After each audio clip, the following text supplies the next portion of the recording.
Well, hello. My favorite friends and family. How are you today? Seriously, what's going on in your lives? I'd love to hear how you're doing. I know it's a vibrant time to be alive. The entire world is splitting apart at the seams, it seems. And, you know, the end of the world is tomorrow. Maybe the day after that. But rejoice, because there's been no greater time in the history of mankind to be alive. Seriously, this should be the most exciting thing that's ever happened to you in the history of your life. People are totally willing to understand and look at new paradigms of realities that they've never considered at any other time in their life. Like why they need a staff. Seriously.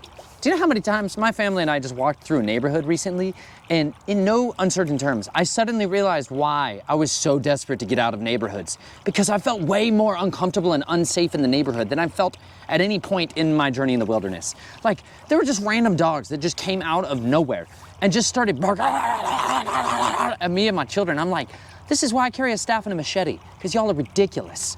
Like, it is such a tumultuous, strange world where you're like, cars are gonna hit you, don't walk. Oh, you gotta walk on the sidewalk. They have these designated places for us to walk so cars don't kill your face. My children are like, this is crazy. I'm like, wouldn't it be better if we were outside just having to deal with briars and thorns and thistles and foraging for delicious, scrumptious things?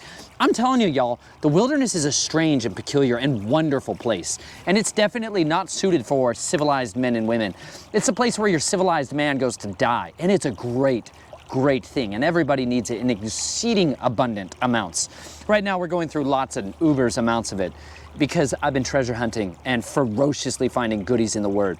And this creek yonder behind me here is stuffed with treasures. Look like at this. See, this is just total washout trash zone. Spotted. Who can spot it? Ah!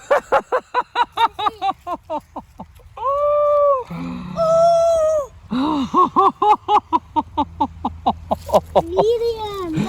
Oh my gosh! Follow the trash heaps. Geological sifting takes place. Oh my gosh. That's definitely one of the biggest teeth I've ever found. Apart from the megalodon size, this is way up. more treasures than I've ever found in one concentrated area ever in the history of my life. Look at this! I literally had to step over it because I almost stepped on it. Oh my gosh! Yes! Oh, wow! Oh my gosh, it's so beautiful. Oh my gosh. I had to step over it! Who knows what else I'm stepping on? There's so much good out here! Yes! See, the previous place was just a test to test our resolve. Were we willing to go to the trash heap? Yes! Guess what we have down there? Treasure! We go to the sketchy part of town. It's the best. Most people are nervous because there's hypodermic needles and nightmares down there. All the trash, that's what you want to see. The trash hides the treasures. It intimidates the normaltons away. Perfect. Perfect. How's it look, Nay? Sketch? That's great. That's a good sign. Now let's go somewhere where there's treasure box. Wow. Look at that socket. Oh, it's very crumbly. I need my to be gosh, very that's careful. totally- He's going right on the wall. Nature Nice Museum is adding it. Yes, the curator finds a gold piece. Hold on. This is one of those wonderful treasures that I found. We're gonna get to some ridiculously intense topics later on, so fair warning, it's gonna get most enthusing. But this staff, for instance, I was walking through about, I don't know, a half mile upriver from here, and we started feeling like we should probably leave like right now. And so my wife and I began to do haste out of the area, and all of a sudden we started hearing that rustling in the woods. You know, that like, I don't know if that's a human, because we're like on the edge of private property and it's moderately frowned upon to be in this place these days. You know, the encroachment of the civilized man is coming. Or was it a lion? Because my children and I read a lot of stories about lions, and they're fantastic. And if you haven't read stories of lions, you ought to. We might get to Benaiah because he's just a champion of all known things when it comes to lion hunting. Anyways, my daughter and wife scramble over to the other side of the bank where I'm at, and I look around myself and see this staff trapped in a jam like this wood right here beyond me here. And you know what was so epic? It was exactly my size, and it was hand custom built for me by a beaver. I took my daughter out staff hunting in the forest the other day, and I was trying to explain to her, like, this is the beaver. She's like, what? Yeah, I'm like, you know those things we read about in books? This is what they do with their mouth. Here's one. I'll show you. Come look.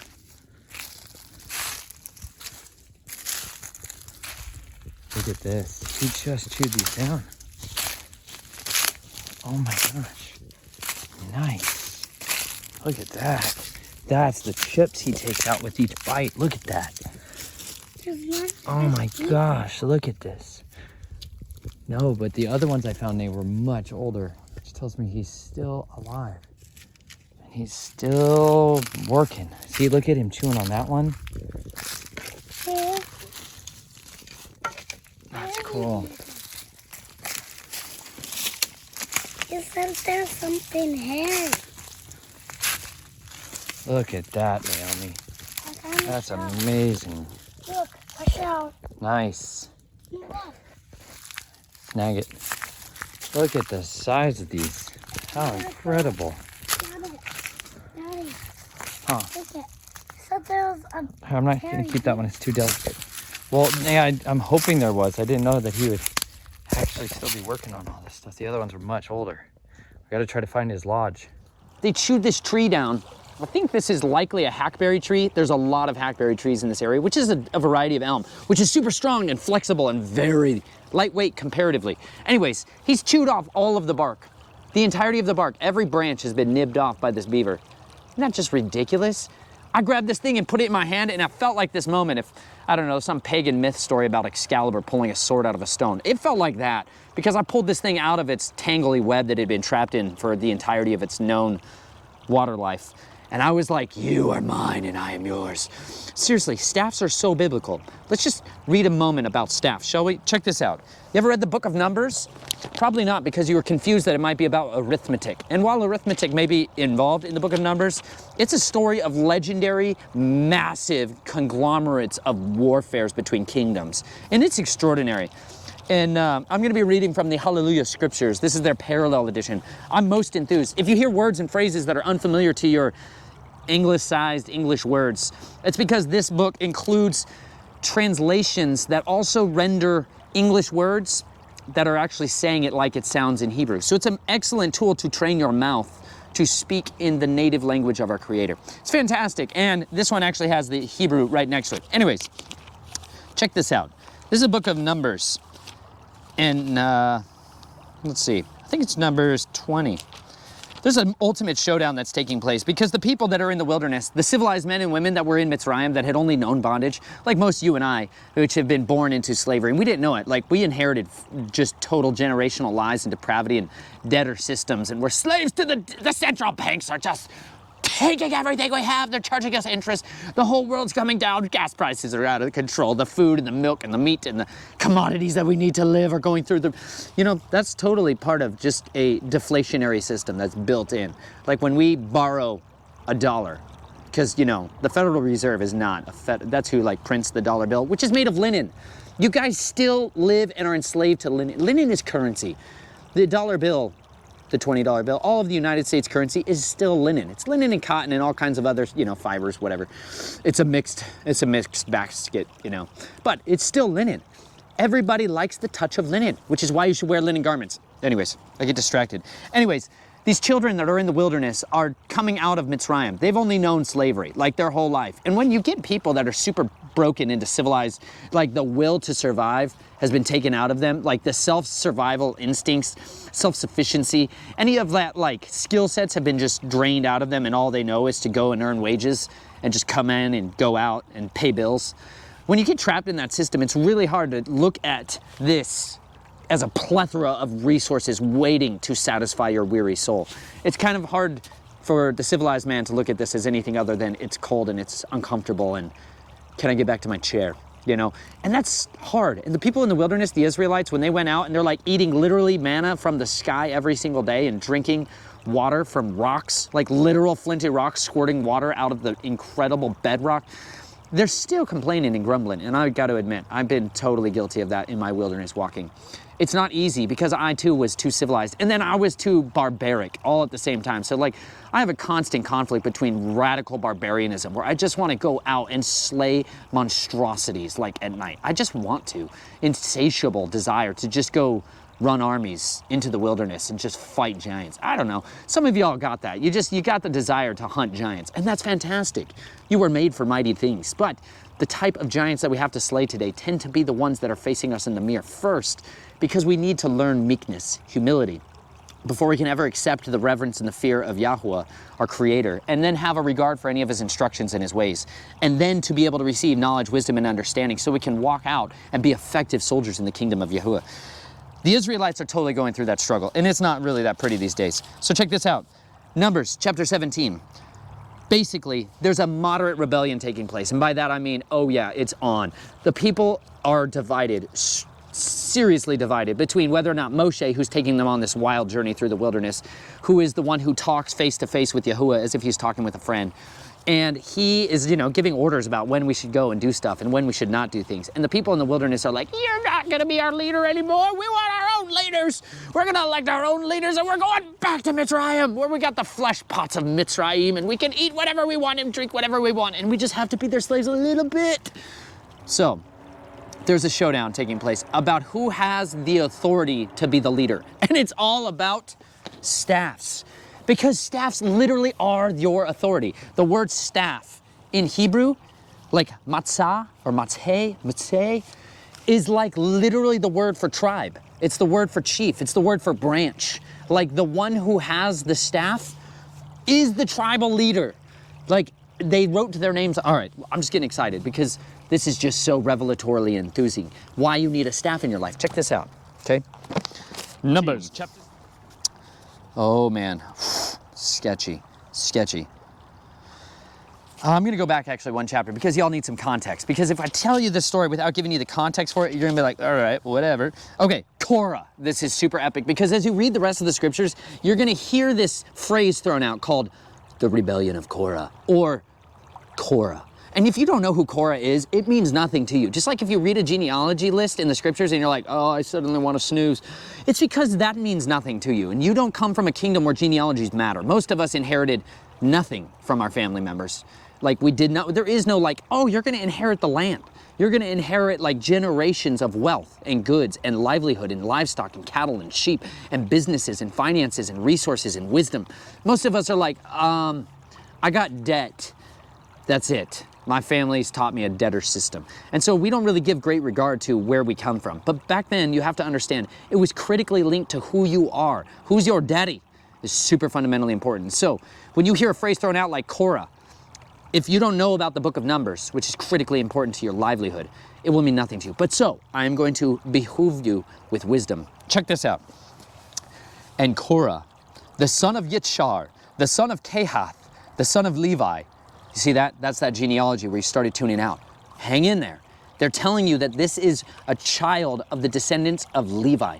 Levi is from the priestly line of the sons of Yisrael. He is going to have a he is one who is going to be like the lawgiver, like the keeper of the Torah, the one who gives instructions to the people, like the mediator between Yahuwah and men is from the tribe of Levi. So they have a divine right to rule the people as a priestly class. It's gonna like flow through the Levites. It's supposed to. That's like the original design.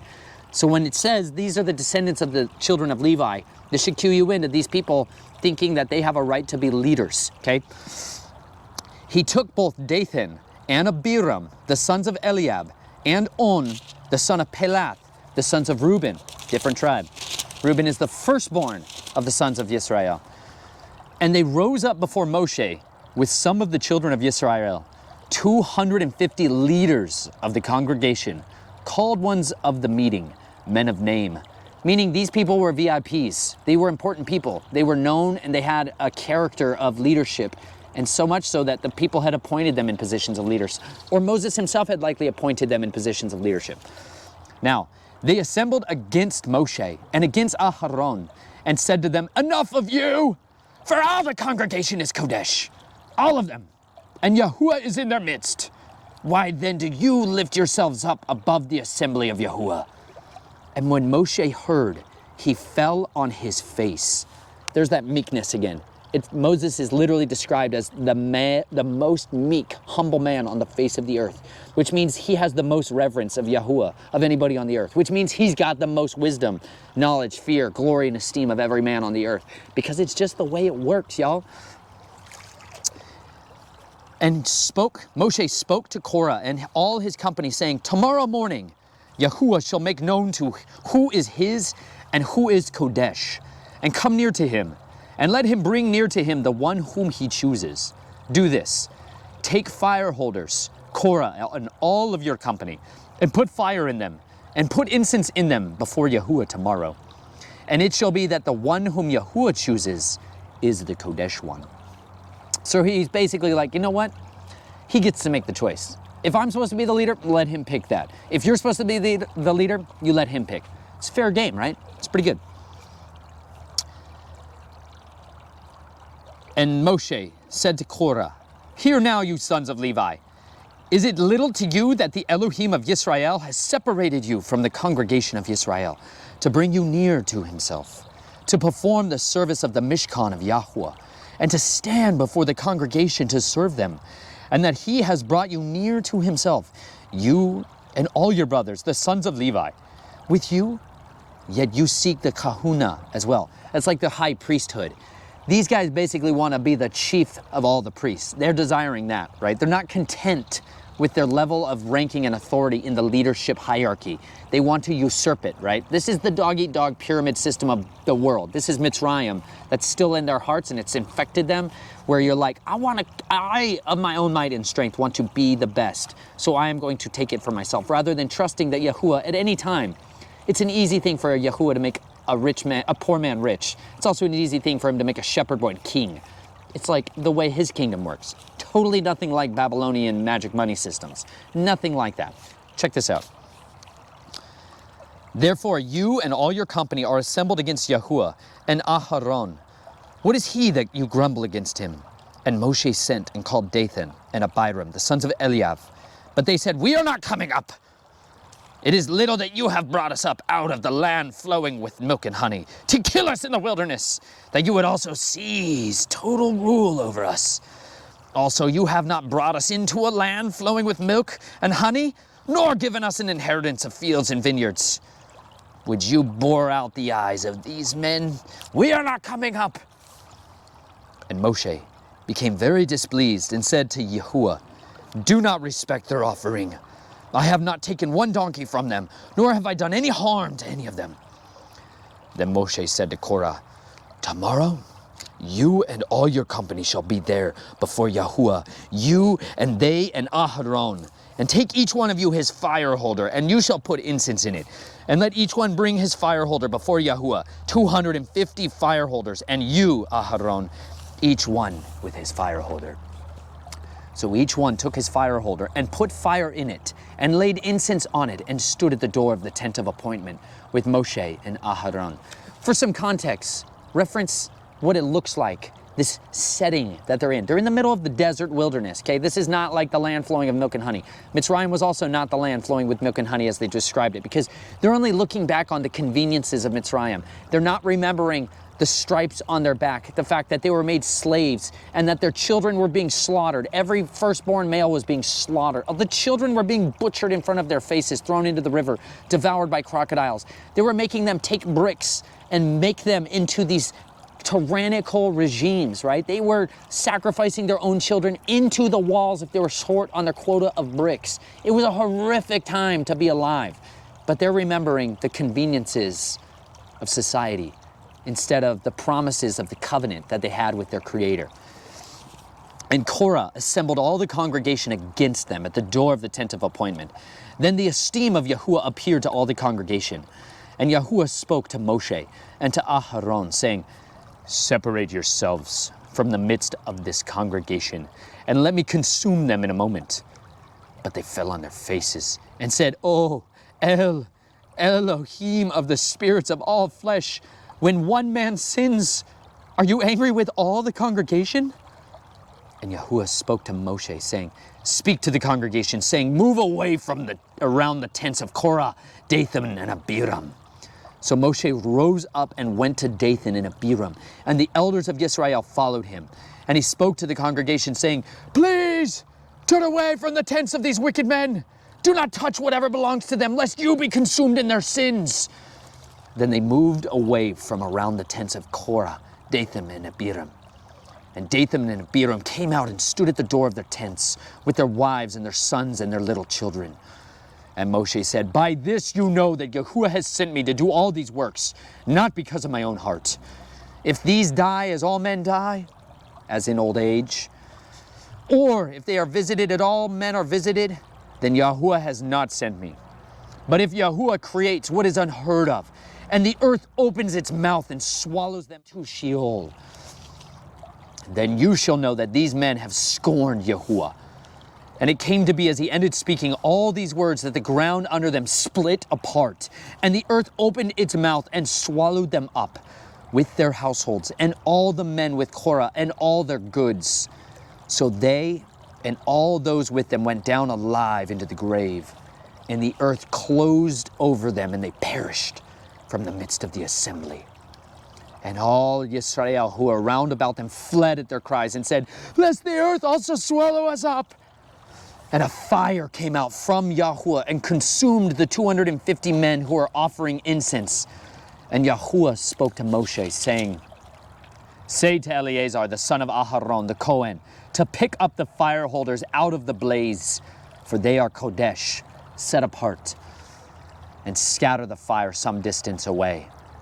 And the fire holders of these men who sinned against their own lives, let them be made into beaten plates as a covering for the altar, because they brought them before Yahuwah, before they are Kodesh. Therefore they are Kodesh. And let them become a sign to the children of Yisrael."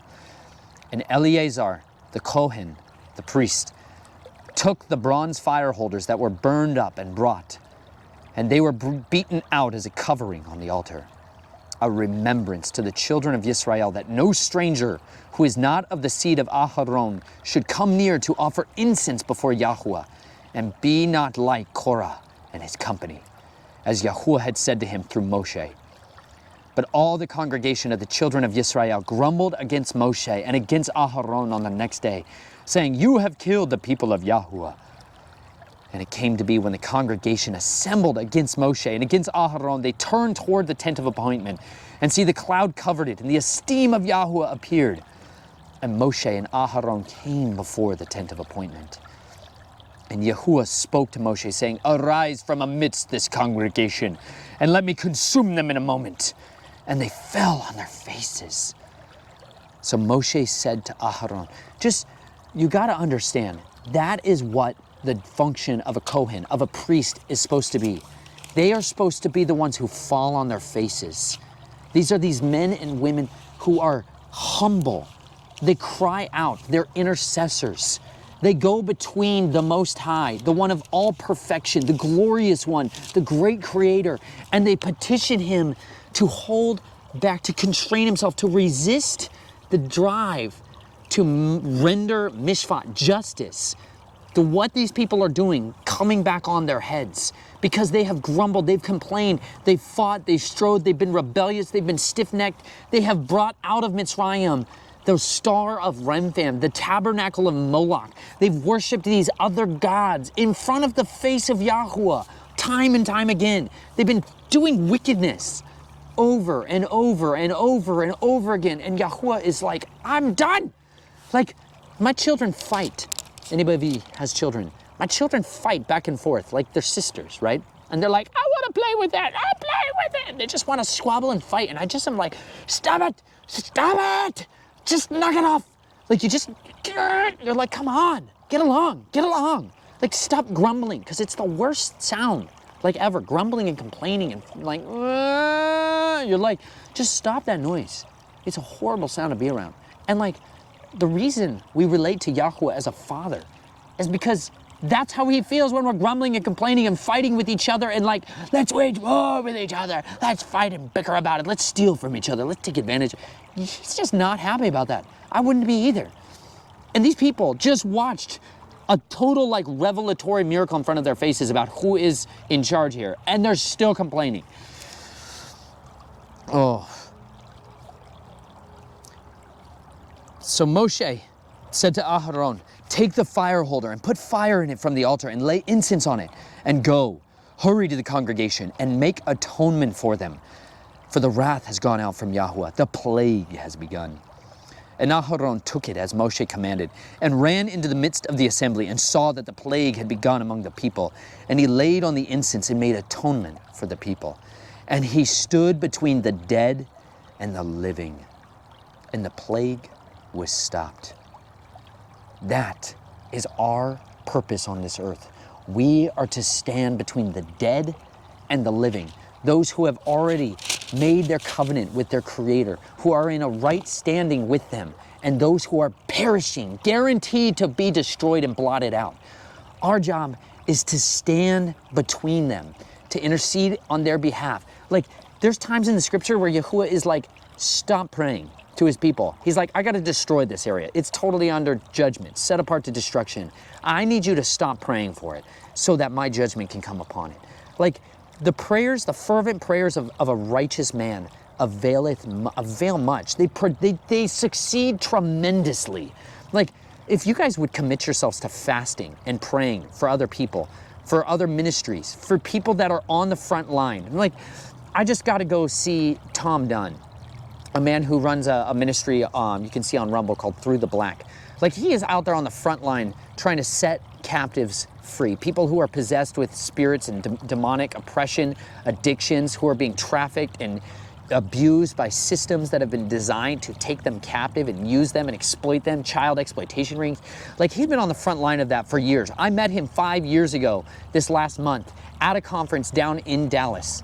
And it was there that so much of my deliverance and healing and restoration began, when Russ Dizdar gave this speech at that conference, and Tom Dunn came down with me, a stranger on the floor, and just prayed with me. He interceded for me. I was crying so hard I couldn't even speak, because I was overcome with a reality that I was depraved, I was lost, and I was hopelessly unavailable for redemption.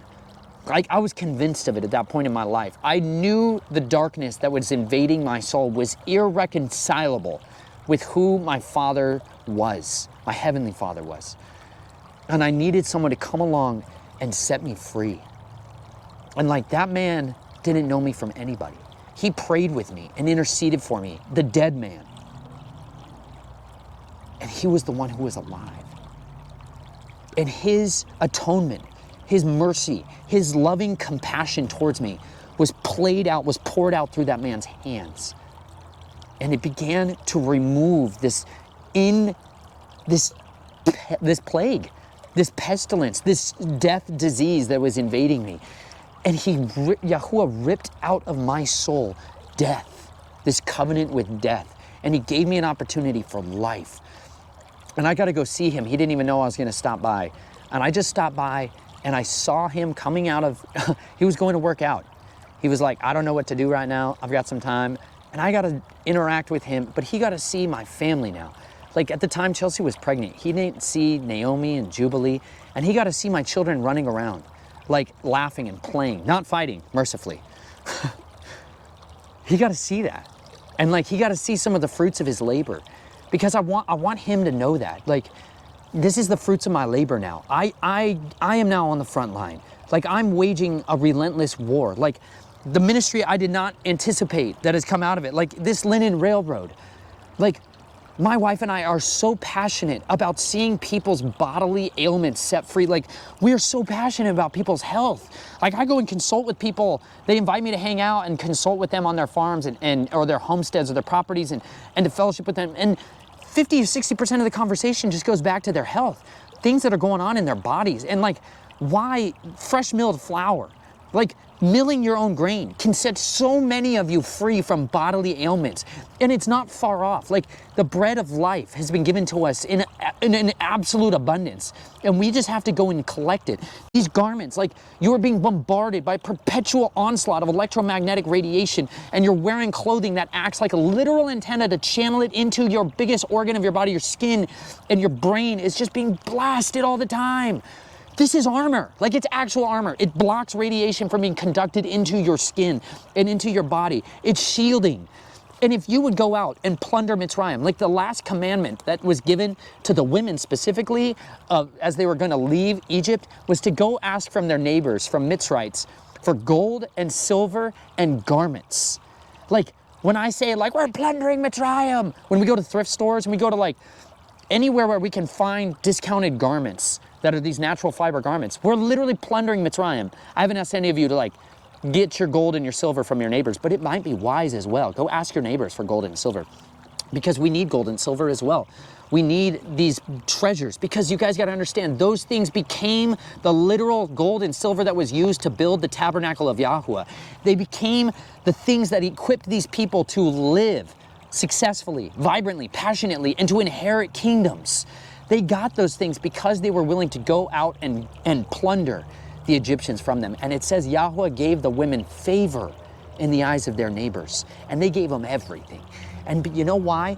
Because that was the wages, the real wages that had been withheld from them as they had been made their slaves. That was the wages. And Yahweh is sure to pay his servants for their labors. And you know what? Yahweh is sure to pay his children for their hard labors. And he sees the work that you frontliners and you people that are active in the fight, he sees the work that you're doing. And assuredly, he will pay you what you're due. And it's not just hopefully in the kingdom to come, but assuredly he will take care of your needs now. I've seen him take care of my family with very little and yet so much, because I get to lay down and sleep in peace and shalom. And you know what? I get the freedom of not always having to live in neighborhoods. And that was torment for me. That was an anguish for me. And he gave me a freedom to come out of that, to explore the wilderness with him, to look for treasures all around us and share those with people. That's why I love looking for treasures. Like, look at this. Where was that piece? Like this right here. You know what that is? That dirty looking rock? You see those striations and those lines in it? That's calcite. That's calcite. And it's just total pure form. It's calcite. Sitting right here in this river. Just abundant supplies of it. Right behind me here. Check this out. Let me take you on a little journey, because this is fun. Do you see it? Oh, beautiful. He's perfect. Ah, so nice. See, you can always find the treasures. You just got to be willing to go where most won't. You gotta go the extra mile, and you find great treasures. Oh. Let's see what we can find in here. More beaver chewing. Aha, you tiny beavers! Let's see what else we can find.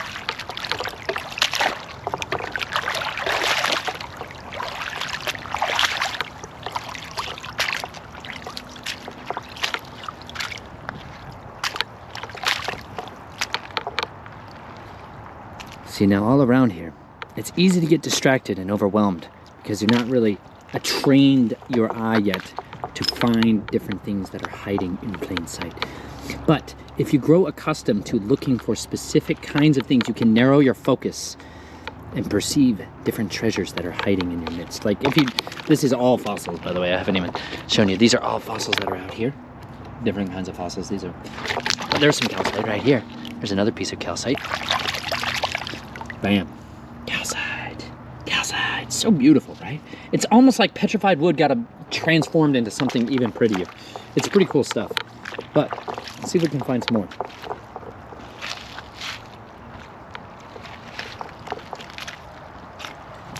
Ooh, there's a nice piece. Look at that. Ah, calcite. See, treasures are always hiding in plain sight.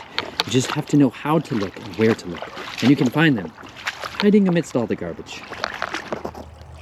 Isn't that just glorious? It's beautiful. And it's just sitting here, neglected and abandoned, covered in trash. And you know what? That's how most of us look.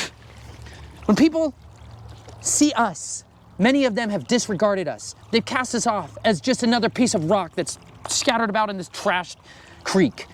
And you know what? Yahuwah sees each and every one of us as the living, unique stone that we are, precious and uniquely created for such a time as this. There was nobody else on the face of the earth who could fulfill the purpose that you had for this time, this day, this hour, this moment. You were made for this time to wage a strategic and effective war. Every one of you was made to be a soldier, and you've been raised in a society that wants you to just go along to get along. And you know what? I am not content with mediocrity. And Yahuwah, his people, these strange, funky, peculiar people, are not satisfied with the status quo. We are not content to be average. We must be excellent. We must be representatives of the King of Kings, the most powerful person who ever walked this earth, showed us how to live valiantly, courageously, how to wage a war with his mouth, how to wage a war with his hands, with the strength that was in him to ferociously defend those who were defenseless, and to show people the treasure that was all around them. These are the treasures I find when I regard his word. This is the greatest source of strength and healing. Of anything that I got freedom from at that conference, it was my doubt, my thoughts, that I needed other people to help me get set free. I know a lot of people will watch my videos and our ministry resources, and they will talk to me and they want to counsel with me, or they want to counsel me, or they want to ask me for counsel about their situation, about coming out of SRA or mind control or whatever it may be. But you guys got to understand something. This is what you need. This is it. This is everything you need to get healing. This is everything you need for restoration, for wisdom, for knowledge, for answers on any question that you may face about any topic that you could ever imagine. The answers are not far off. They're not hidden up there in the sky and you can't reach them. They're right here. They're in his loving instructions. When you go from the beginning of this book to the end, you find treasures beyond measure.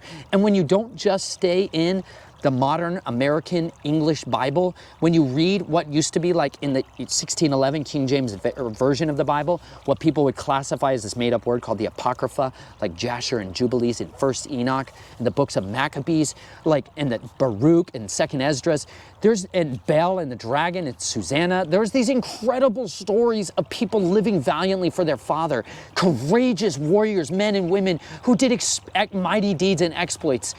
They are waiting for you in this book, and they will transform you because you were made to be mighty. You were made to be valiant. And you know what?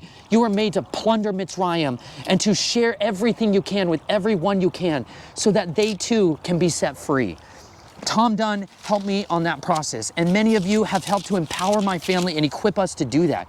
If any of you are wanting to be more focused on doing that, of any of you that are plundering Mitzrayim and you want to be able to share those resources, Chelsea and I are going to be going to a Passover event in Lebanon, Missouri. And it's with Parable of the Vineyard. We got invited to go out there, and I am so excited because we're going to do a massive Lindenite meetup there and an incredible Millenite station that's going to be cranking through, making unleavened bread. For those of you that have never had that, we're going to make an event of it there. It's going to be 8 days. They're very likely full at this point. There's gonna be hundreds and hundreds of people that are there. Even if they're full, I'm just gonna tell you something. There's a wait list almost always when these conferences fill up.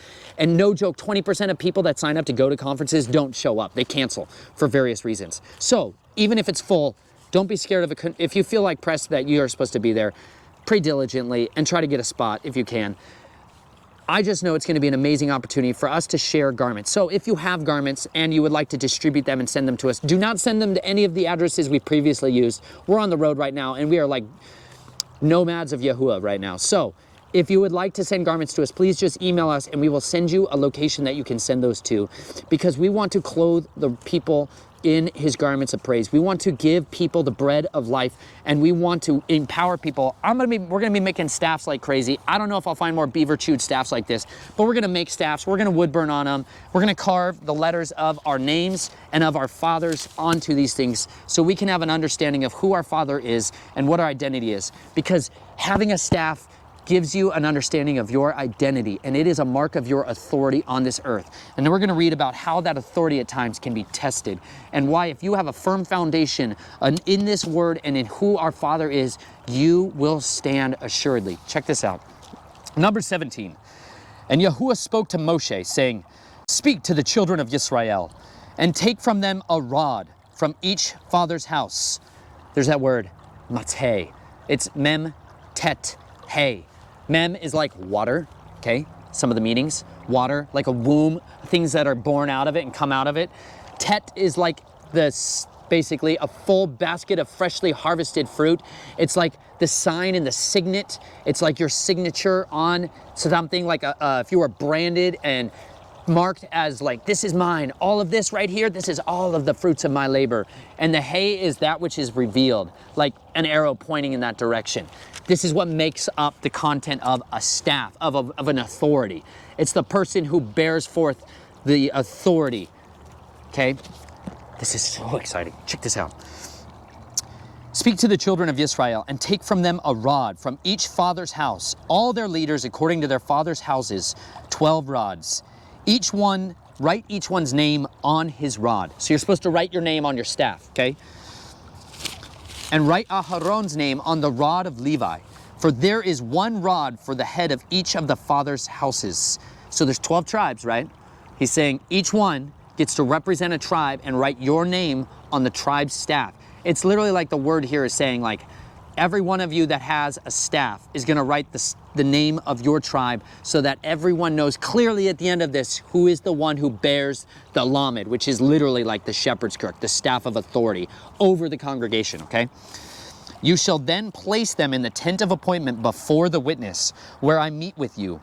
And it shall be that the rod of the man whom I choose will bud. That's meaning it's going to come back to life. Crazy resurrection stuff, which is the Zadi, the letter, the Zadi. It's the resurrection staff. Oh, it's so good. So you see, once you learn the language, you guys, when you learn like the Hebrew letters, their meanings, you see this plays out over and over again in Scripture, this arrangement of how his letters flow and how his story of creation is woven into there. He literally hid everything that ever was going to exist in his alphabet. It's so extraordinary. And it shall be, and Moshe spoke to the children of Israel, and all their leaders gave him a rod each. For each leader, according to their father's houses, 12 rods. And the rod of Aharon was among their rods. So Moshe placed the rods before Yahuwah in the tent of the witness. And it came to be on the next day that Moshe went into the tent. So one day is elapsed. They plant these staffs like this. Okay, they plant them in front of the tent of appointment because it's an earthen ground. These staffs are now stabbed into the ground. Okay, and they go to bed. They wake up the next day. Moshe went into the tent of witness and saw that the rod of Aharon, the house of Levi, had budded. Okay, so now it's resurrected. It's come back to life. And it brought forth buds. If you look behind me, you don't see any buds right now because it's winter. But soon, trees are going to start sprouting out buds, like new twigs. Okay, so what it means is a branch came out of it, and now there's little buds opening up, and it blossomed. So now there's fresh flowers coming out of it, and it bore forth ripe almonds. So this thing, in less than 24 hours, came back to life. It put forth a branch. It sprouted out a new entire blossom. It got pollinated somehow miraculously, and it bore forth an almond through its entire life cycle, and is now ripe. Awesome. Consider that fertility. I want that kind of fertility in the land. I dream of that kind of fertility. And you know what we have a biblical reference for? Almond staffs. I don't have any almond trees near me. I've never even seen an almond tree. If you have almonds near you and almond trees near you, please go harvest some staffs like crazy frenzy and ship them out to the remnant. And I know that Aharon's staff was shorter, because this staff ends up getting placed in the tabernacle, in the most Kodesh place on the earth, in the Ark of the Covenant. It gets placed inside there, which means it had to have been less than 4 foot 6 inches, basically. So, meaning it wasn't this tall. It was more like this tall, which is super exciting. So considering, it gives you an idea about maybe a potential great height for staffs, just for what it's worth.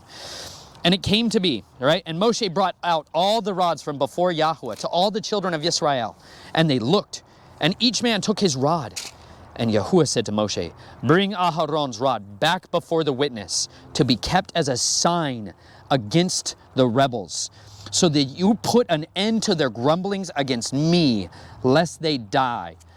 So he's literally wants this rod, this staff, to be a perpetual reminder to people that are rebellious, that I chose him to be my leader. I chose him to be the one who carries out my words on this earth. So now we have these bronze plates that were beaten out and hammered to cover the altar. So now we have a sign on the outside, okay, for people to be able to look at that says distinctly. That's what happens when you choose to rebel out of your place and try to usurp the authority that's around you.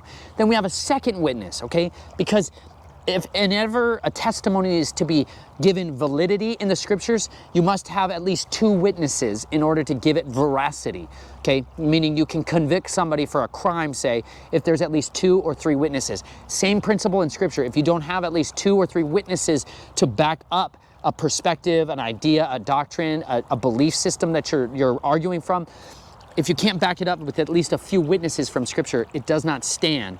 Someone would be acquitted or the case would be dismissed. So now we have 2 witnesses about who is in authority and who is not.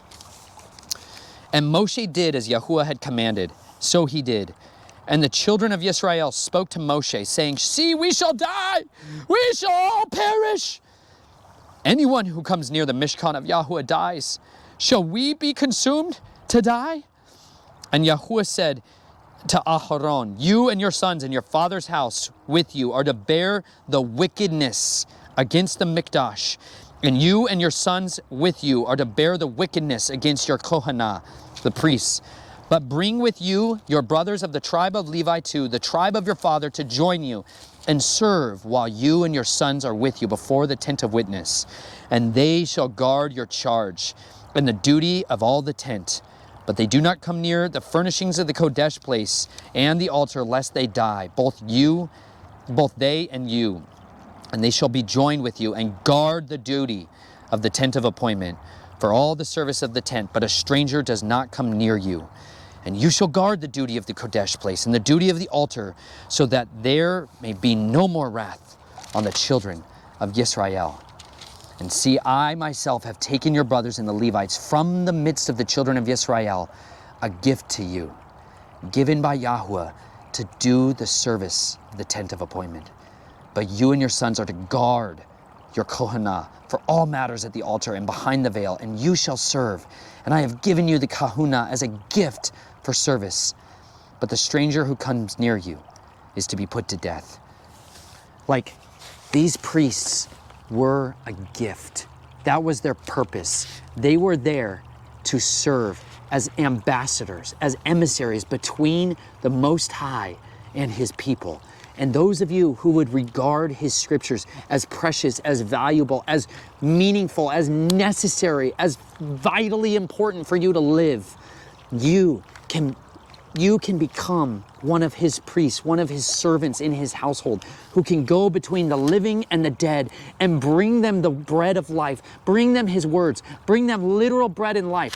Abraham was known to all the earth. Isaac and Yaakov were known for being the most hospitable people on the earth. And over again, it was said about their character, their integrity, that they fed those who were hungry, they gave them bread.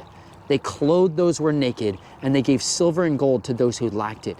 They were the nourishers and the sustainers of the communities, of the poor and the destitute. And you know what?